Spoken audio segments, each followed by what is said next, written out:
Si Kyrie Irving binanggit sa isang interview after ng All-Star na siya ay nasa process na para lumipat ng team para naman sa paparating na Olympics sa 2028 na possible maglaro siya sa Team Australia. Mga 2022 pa lumabas yung report na kinukonsider ni Kyrie na magpalit ng national team kapag FIBA tournament.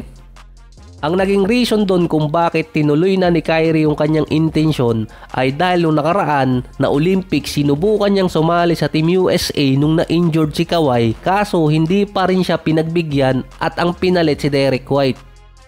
Hindi na kasi siya nabibigyan ng pagkakataon na makasali sa Team USA or kahit man lang mabigyan ng invite. Kasi nung nakaraan nakikipag-usap na siya kay Grant Hill na siyang managing director ng national team. Nagbigay siya ng interest na makapaglaro ulit na parang nasupresa pa yung management na gusto niya maglaro. Mahabang process din yung paglipat ni Kyrie ng ibang national team.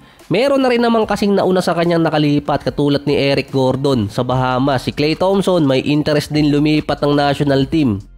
Nasa 3 taon pa naman bago ulit yung Olympics na gaganapin sa Los Angeles. Bago rin kasi naman yung Olympics sa 2028. Base din kay Kyrie na nasa process na siya ngayon ng transfer na malamang payagan din naman siya ng Team USA dahil magsasampung taon na siya nung huling beses na nakapaglaro sa team. Magkakaroon din doon ng maliit na chance na si Kyrie makapaglaro sa qualifier ng FIBA World Cup para sa 2027. Prior rin dumating ang taon na yon, possible may clearance na si Kyrie makalipat ng Team Australia.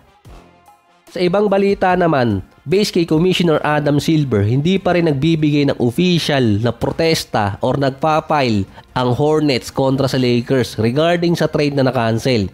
Ito ay after ng report ni Sham na ang Hornets in contact sa mga league official para sa kanilang option. So habang wala pang binibigay na official protest, si Dalton Knecht sa Lakers pa rin, si Mark Williams hindi pa rin bumabalik sa Hornets. So dito magsisimula na rin. Base kay Mark Stein, si Luka na siyang may request ng another center ay naiintindihan na kailangan niya mag-intay ng until off-season para makakuha ng big man na katulad ni Mark Williams. Nagkaroon di umano ng meeting si Luka at si Rob Pelinka kung paano nila i-construct yung lineup base sa future ng Lakers around Luka. Nakakuha naman sila ng sentro si Alex Len na base naman kay Redick, okay naman yung naging debut game. Tough spot kasi yun na kay Alex Len. Mas pinaboran din siya kumpara kay Mo Bamba na suportado ng ibang fans yung ginawang move ng LA. Dahil dati bago siya pinapirma ng LA, si Mo Bamba dapat yung kukunin. Nasa process pa rin naman ng LA na naghahanap ng isang big man at rim protector.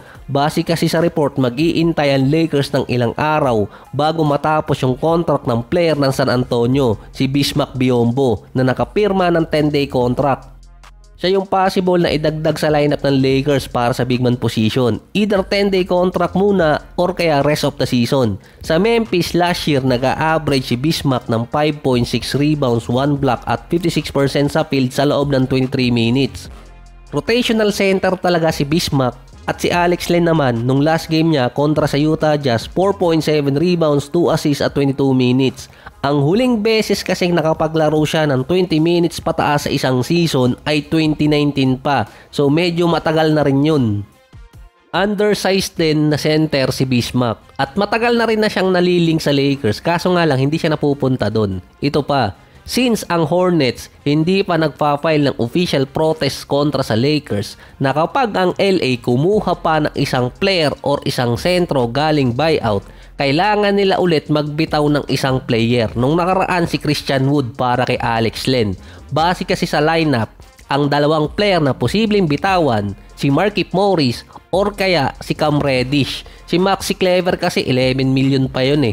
Kapag binitawan ng Lakers si Cam Reddish, hindi alam kung mabuboyd din yung protest ng Hornets dahil part siya ng trade na yon. Hindi na siya pwedeng ibalik ng Lakers sa Hornets kung paboran ng NBA ang Hornets doon sa kanilang protesta.